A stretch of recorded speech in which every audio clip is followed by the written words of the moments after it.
Hi hello welcome to my channel Vamsi homeo clinic. வணக்கம் வணக்கம் வணக்கம் மக்களே. நான் டாக்டர் அனந்தநாயகி, ஹோமியோ டாக்டர். இன்றைக்கி தான் முதல் முறையாக நீங்கள் என் வீடியோவை பார்க்குறீங்கன்னா சப்ஸ்கிரைப் பண்ணுங்கள். பக்கத்தில் இருக்கிற பெல் ஐக்கான் அமைக்கி ஆளுங்கிற ஆப்ஷனை செலக்ட் பண்ணுங்கள். அப்போ தான் நான் போடுற மருத்துவ சம்மந்தமான வீடியோக்கெல்லாம் உங்களுக்கு உடனே வந்து சேரும். இன்றைக்கி நம்ம எதை பற்றி பார்க்க போகிறோன்னா கால் ஆணி, கான்னு சொல்லுவாங்க இல்லையா, அதை பற்றி பார்க்க போகிறோம். ரொம்ப நிறைய பேருக்கு கால் ஆணி இப்போ பெரிய பிரச்சனையாகவே இருக்குது. இப்போ கிளினிக்கில் பார்த்தீங்கன்னா நிறைய பேர் கால் ஆணி வெளி தாங்க முடியல, அந்த மாதிரி நிறைய கம்ப்ளைண்ட்ஸோட நிறைய வந்துட்டு இருக்காங்க. அவங்களுக்கு நம்ம என்ன பண்ணலாம் அப்படின்னு பார்த்தோம்னா, கால் ஆணின்னா என்ன, கால் ஆணிக்கு நம்ம எப்படி நிரந்தரமாக தீர்வு காணலாம், கால் ஆணியில் எத்தனை வகைகள் இருக்குது, அது எல்லாத்தையும் நம்ம பார்ப்போம். கால் ஆணிங்கிறது 3 வகையாக இருக்குது. Hard corn, soft corn and seed corn அப்படின்னு சொல்லுவாங்க. என்னென்னா ரொம்ப அழுத்தமானது, கொஞ்சம் சாஃப்டாக இருக்கிறது, அதுக்கப்புறம் ஒரு விதை மாதிரி இருக்கிறது, அந்த மாதிரி 3 வகையாக பிரித்து நம்ம கால் ஆணியை சொல்லுவோம். அது இல்லாமல் கேலஸ் அப்படின்னு ஒரு ஆணி இருக்கும். அந்த கேலஸுங்கிற ஆணி பார்த்திங்கன்னா பெருசாக வலியெல்லாம் இருக்காது. அது பார்த்திங்கன்னா அப்படியே பெருசாக ஒரு மாதிரி ஷேப்லெஸ்ஸாக நமக்கு ஒரு தடிமனான ஸ்கின்னோட பாதத்தில் இருக்கிறது கேலஸ் அப்படின்னு சொல்லுவோம். அது பெருசாக வலியெல்லாம் ஏற்படுத்தாது. ஆனால் அது நமக்கு பார்த்திங்கன்னா ஒரு ஷார்ப்பான இடத்துல நம்ம காலை வச்சிட்டோம்னா ரொம்ப பெருசாக அது பெயின் கொடுக்கும். அப்போ நமக்கு வலி தாங்க முடியாமல் இருக்கும். இப்போ இந்த கால் ஆணி எதனால் வருது அப்படின்னு பார்ப்போம். இப்போ கால் ஆணி எதனால் வருதுன்னா, அதிகப்படியான அழுத்தத்தினாலையும் அதிகப்படியான உராய்வுனாலையும் தான் இந்த கால் ஆணி வருது.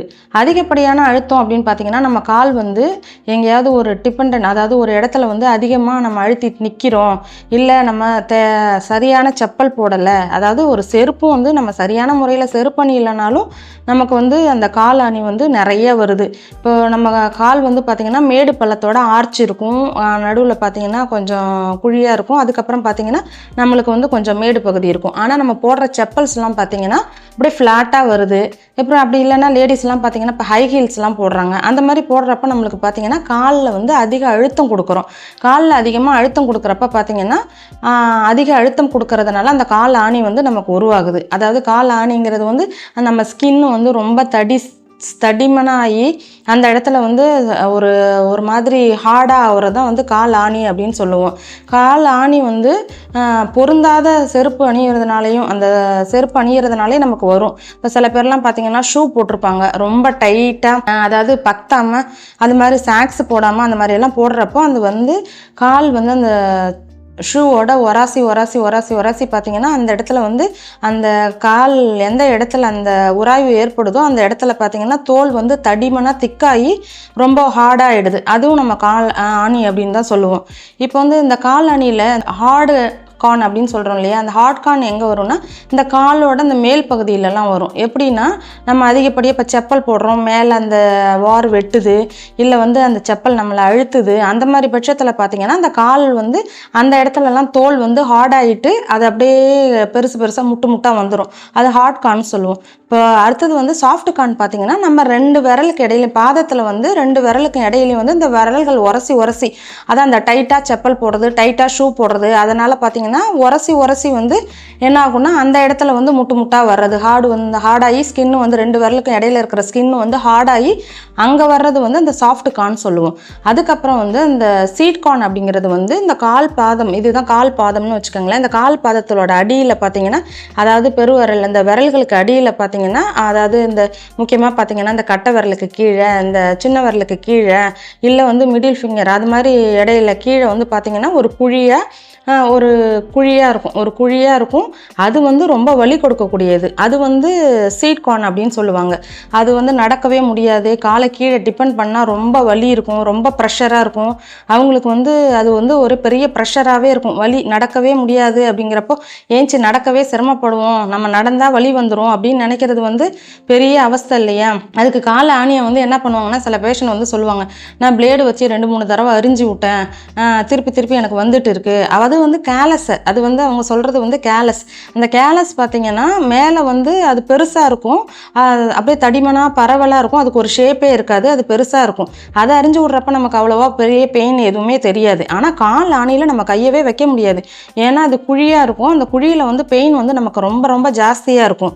இப்போ நம்ம இதை எப்படியெல்லாம் தடுக்கலாம், அந்த கால் ஆணியை பார்த்தா, இப்போ கால் ஆணி காலில் மட்டும்தான் வரணும்னு இல்லை, கையிலையும் வரும். இப்போ கையில் பார்த்திங்கன்னா இப்போ விவசாயிகள்லாம் நம்மளுக்கு நிறைய மண்வெட்டி பிடிக்கிறாங்க, இல்லை வந்து எக்ஸசைஸில் போய் ஜிம்மில் எக்ஸசைஸ் பண்ணுறாங்கன்னா சரியான சாக்சனியம் அந்த இதெல்லாம் குத்துவாங்க இல்லையா, அப்போல்லாம் பார்த்தீங்கன்னா அதிகப்படியான ப்ரெஷர் கொடுக்குறது, அதான் அதிகப்படியான உராய்வு எங்கெல்லாம் இருக்குதோ, அதிகப்படியான அழுத்தம் நம்ம எங்கெல்லாம் கொடுக்குறோமோ, இப்போ கொத்தனார் பார்த்தீங்கன்னா அந்த கரணியை வச்சு இந்த மாதிரி செஞ்சுக்கிட்டே இருக்கிறதுனால உங்களுக்கு ப்ரெஷர் அதிகமாகி அந்த இடத்துல உங்களுக்கு இந்த இடம் ஃபுல்லாக பார்த்தீங்கன்னா கையிலையுமே அந்த ஆணி வரலாம்.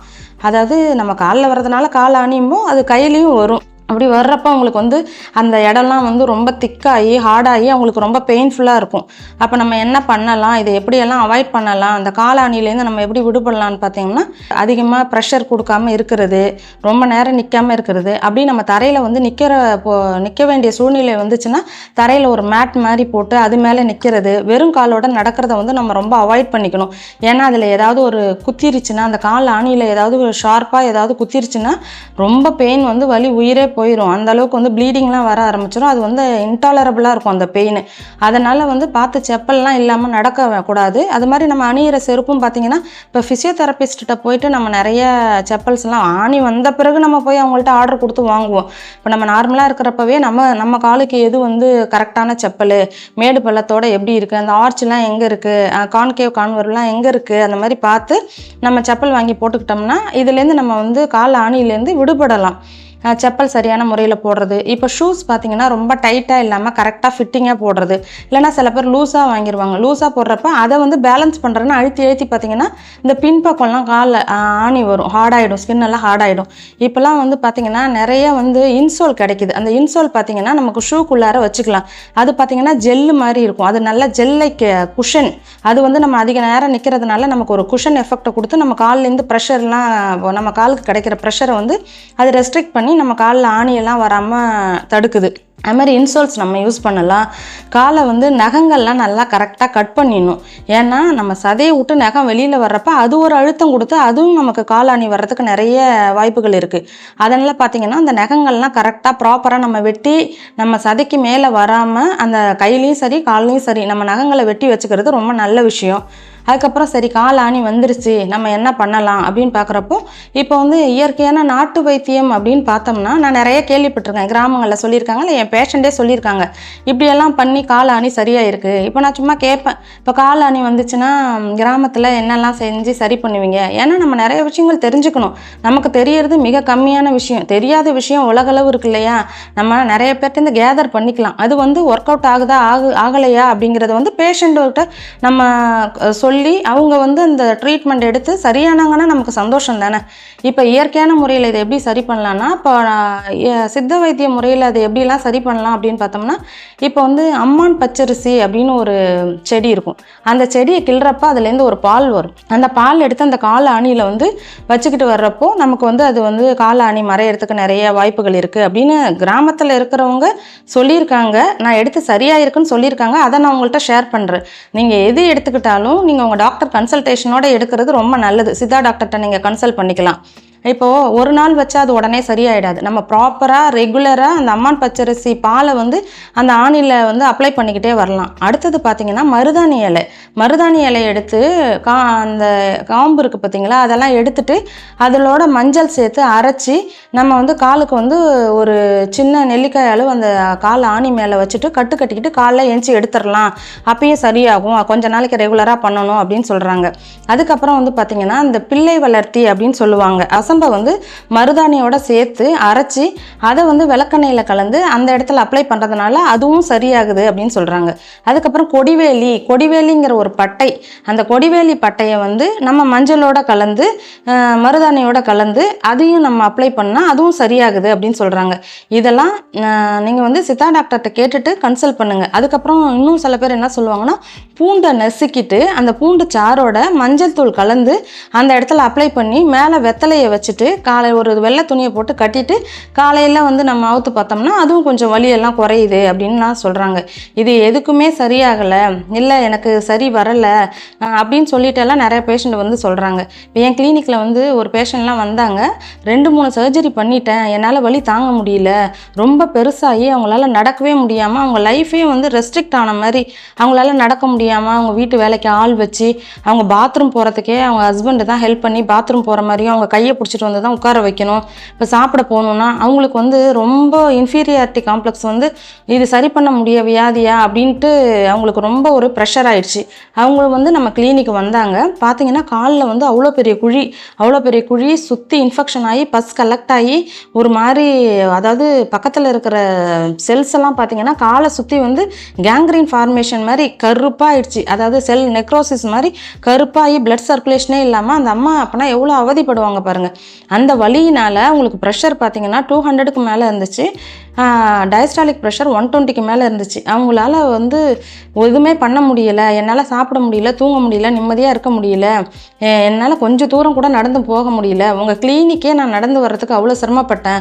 என்கிட்ட கேட்டாங்க வீல் சேர் இருக்கா, அதில் வரவா அப்படின்னு என்கிட்ட கேட்டுட்டு தான் அந்த பேஷண்ட் வந்தாங்க. அவங்க வந்தாங்க. அவங்களுக்கு வந்து நான் என்ன கொடுத்தேன்னா, நம்ம ஹோமியோபதி மெடிசன் பாயிண்ட் ஆஃப் வியூவில் வந்து கால் ஆணிக்கு நிறைய மெடிசன் இருக்குது. கால் ஆணியை வந்து நான் நிறைய கிளியர் பண்ணியிருக்கேன். நீங்கள் கிளியர் ஆனவங்கலாம் உங்களுக்கு சரியாயிடுச்சு அப்படின்னு நினைக்கிறவங்கலாம் என்கிட்ட ட்ரீட்மெண்ட் எடுத்தவங்கலாம் கமெண்ட் பண்ணுங்கள் உங்களுக்கு சரியாயிடுச்சான்னு. அப்போ தான் வந்து மற்றவங்களும் தெரிஞ்சுப்பாங்க நமக்கு சரியாயிடுச்சு, இல்லை டாக்டர் வந்து பொய் சொல்கிறாங்களா இல்லை நிஜம் சொல்கிறாங்களான்னு பேஷண்ட்டுக்கு வந்து தெரியாது இல்லையா. நீங்கள் சொன்னால் தான் நான் எடுத்தேன், எனக்கு கிளியர் ஆகிருக்கு அப்படின்னு நீங்கள் சொல்கிறப்ப தான் அவங்களுக்கும் ஒரு நம்பிக்கை வரும். இப்போது ஹோமியோபதியில் பார்த்தீங்கன்னா நிறைய கால் ஆணிக்கு மெடிசன்ஸ்லாம் இருக்குது. இப்போ பார்த்தீங்கன்னா தூஜா, ஆண்டிக்ரூட், நைட்ரிக் ஆசிட், அந்த மாதிரி நிறைய மெடிசன் வந்து மியூராட்டிக் ஆசிட், ஹெப்பார் சல்ஃபு, சைலீஷியா, இந்த மாதிரி நிறைய மெடிசன் இருக்குது. இப்போ நான் மெடிசன்லாம் சொல்கிறேன், நான் திரும்ப சொல்கிறது என்னன்னா, இது நீங்களாக எடுத்துக்கிறதுக்காக நான் சொல்லலை. நீங்கள் பக்கத்தில் இருக்கிற ஹோமியோபதி டாக்டரை கன்சல்ட் பண்ணிவிட்டு உங்களுக்கு என்ன பொட்டன்சி செலக்ட் ஆகுறதுங்கிறத பார்த்துட்டு தான் நீங்கள் எடுத்துக்கணும். நான் சொன்னேன் இல்லையா, அந்த அம்மாவுக்கு எனக்கு வந்து நான் என்னோட உயிர் தோழிங்கிற மாதிரி ஹோமியோபதியில் வந்து ஆண்டிக்ரூட் அப்படிங்கிற ஒரு மெடிசன் இருக்குது. அவள் வந்து என்னோட பெஸ்ட் ஃப்ரெண்டு. பார்த்தீங்கன்னா நான் பல தீர்க்க முடியாத வியாதிகளுக்கு நான் கன்ஃபியூஸ்டாக இருக்கிறப்பெல்லாம் வந்து கான்ஸ்டியூஷனல் மெடிசன் தான் ட்ரக் செலக்ட் பண்ணி நான் கொடுப்பேன். அப்படி கொடுக்குறப்ப பார்த்தீங்கன்னா இந்த ஆண்டிக்ரூட் மெடிசன் நான் வந்து 30 பொட்டன்சியில் அந்த அம்மாவுக்கு ஒரு 15 days மெடிசன் கொடுத்தேன். அதோட பார்த்தீங்கன்னா தூஜா கியூ வந்து காலையில் 30 drops, நைட்டுக்கு 30 drops எடுத்துக்கோங்க அப்படின்னு சொல்லிட்டு கொடுத்துட்டு, நான் எக்ஸ்டர்னலாக வந்து அவங்களுக்கு இன்ஃபெக்ஷன் ஆகக்கூடாதுங்கிறதுக்காக கேலண்டர்லாங்கிற ஒரு ஆயின்மெண்ட்டை கொடுத்து அவங்களுக்கு நீங்கள் இதை அப்ளை பண்ணிக்கங்க அப்படின்னு சொல்லிட்டு கொடுத்தேன். அப்படி கொடுத்துட்டு ஒரு 15 days கழிச்சு வாங்க அப்படின்னு சொல்கிறப்போ என்ன ஒரு ஆச்சரியம் பார்த்தீங்கன்னா, அவங்களுக்கு வந்து கால் உணர்ச்சியே இல்லாத இருந்தவங்களுக்கு 15 நாளில் வந்து பார்த்தீங்கன்னா சுற்றி அவங்களுக்கு கால் உணர்ச்சி வந்துருச்சு, எனக்கு இப்போ வந்து வலி குறைஞ்சிருக்கு, அந்த குழியாக இருந்த பள்ளம் வந்து அந்த ஆணி வந்து கொஞ்சம் மேடாயிடுச்சு, அது சுற்றி இருக்கிற பெருசாக இருந்ததெல்லாம் சுருங்கி சின்ன இதாக வந்துருச்சு அப்படின்னு வந்து சொல்கிறப்ப அவ்வளோ சந்தோஷமாக இருந்துச்சு. இந்த ஆண்டிக்ரூட் மெடிசனோட கான்ஸ்டியூஷன் பார்த்தீங்கன்னா அந்த rough, hard, black, discoloration of the skin, தடுமனான ஸ்கின் அப்படிங்கிறதான் வந்து அதனோட கான்ஸ்டியூஷனே, அந்த மெடிசனுக்குரிய கான்ஸ்டியூஷனல் மெடிசனே அதுதான். அப்போ வந்து இந்த ஆண்டிக்ரூட் வந்து எனக்கு அதை நான் சொன்னேன் இல்லையா, அவங்க அதை வச்சு நான் ஃபைப்ராய்டு சரி பண்ணியிருக்கேன், தைராய்டு சரி பண்ணியிருக்கேன், கால் ஆணியை சரி பண்ணியிருக்கேன், ரீனல் ஸ்டோன் சரி பண்ணியிருக்கேன், அதாவது மென்டல் டிஸ்டர்பன்ஸ், ஸ்ட்ரெஸ்ஸு சரி பண்ணியிருக்கேன். இந்த மாதிரி அந்த மெடிசனை வச்சு நான் சரி பண்ணி நான் நிறைய கேஸ் எனக்கு க்யூர் ஆகிருக்கு. அவள் என்னோட பெஸ்ட் ஃப்ரெண்டு. அந்த மாதிரி அவங்களுக்கு வந்து 2வது அட்டெம்ப்ட் வந்தாங்க, 3வது அட்டெம்ப்ட் வந்தாங்க. பார்த்தீங்கன்னா கால் ஃப்ளாட் ஆகி பலனாகி இப்போ பார்த்தீங்கன்னா அவ்வளோ ஷைனிங்காக இருக்குது. அவங்க வந்து எனக்கு வந்து 2-3 பேஷண்ட்டை வந்து ரெஃபர் பண்ணி கால் ஆணிக்கு அவங்களுமே இப்போ நல்ல ரிசல்ட் கொடுக்குறாங்க. அவங்களுக்கு நான் வேறு மெடிசன் கொடுத்தேன்னு வச்சுக்கோங்களேன். ஆனால் கொடுத்தது வந்து அவங்களுக்கு அந்த கான்ஸ்டியூஷன் கரெக்டாக இருந்ததுனால நான் அந்த கான்ஸ்டியூஷனல் ஆண்டிக்ரூட் மெடிசன் கொடுத்தேன். அவங்க அனுப்பிச்ச மற்றவங்களுக்குலாம் நான் வேறு மெடிசன் கொடுத்து நான் சரி பண்ணியிருக்கேன். அதுக்கப்புறம் நான் அந்த பேஷண்ட்டுக்கெலாம் என்ன அட்வைஸ் பண்ணுவேன்னா, இப்போ வந்து வெந்நீரில் வந்து வெதுன்னு வெந்நீர் வச்சு அதை காலை வந்து எப்சம் சால்ட் இருக்கு இல்லையா, அதை கொஞ்சம் போட்டு ஒரு 10 நிமிஷம் வெதுன்னு வெந்நீரில் ஒரு 1/2 hour கூட நீங்கள் நல்லா காலை அதில் டிப் பண்ணி நல்லா ஊற வச்சுக்கோங்க. அதுக்கப்புறம் காலை நல்லா வாஷ் பண்ணிவிட்டு நல்லா தொடச்சிட்டு ஃப்ரீயாக இருங்க. ஏன்னா அந்த வெந்நீரில் அந்த எப்சம் சால்ட் போட்டு நம்ம காலை ஊற வைக்கிறப்ப பார்த்தீங்கன்னா அந்த தடிமனான ஸ்கின் பார்த்தீங்கன்னா அந்த ரஃப்பாக இருக்கிற ஸ்கின்னெல்லாம் சாஃப்ட் ஆகும். அதுக்கப்புறம் அந்த ஃபியூமிக் ஸ்டோன் இருக்கும் இல்லையா, கடையிலலாம் நிறைய கிடைக்கும். அதை எடுத்து நம்ம கால் மேலே நல்லா உராசி அந்த மேலே இருக்கிற அந்த ரஃப் ஸ்கின் எல்லாம் நம்ம ரிமூவ் பண்ணலாம். ரிமூவ் பண்ணிவிட்டு நம்ம அந்த கால் ஆணிலேருந்து முழுமையாகவே விடுபடலாம்னு வச்சுக்கோங்களேன். அதாவது சர்ஜரி பண்ணாலும் இது திருப்பி வரதான் போகுது. நம்ம இது மாதிரி நம்ம என்னெல்லாம் பண்ணலாம்னா, கரெக்டான செப்பல் அணியிறது, வெறும் தரையில் வெறும் காலோட நடக்கக்கூடாது, அதிக நேரம் நம்ம ப்ரெஷர் கொடுக்கக்கூடாது, நம்ம ப்ராப்பராக சாக்ஸ் போட்டுக்கிட்டு ஷூ போடுறது, நம்மளோட வாழ்க்கை முறையை நல்லா நிறைய தண்ணி குடிக்கிறது, சரியான உணவு பழக்க வழக்கங்கள் எடுத்துக்கிறது, அதை மாதிரியெல்லாம் நம்ம கரெக்டாக இருந்தோம்னா நமக்கு கால் ஆணிலேருந்து முழுமையாகவே விடுபட்டுடலாம். நன்றி. மீண்டும் அடுத்த ஒரு வீடியோவில் உங்களை சந்திக்கும் வரை உங்களிடமிருந்து நன்றி கூறி விடைபெறுவது உங்கள் டாக்டர் அனந்தநாயகி. நன்றி, வணக்கம்.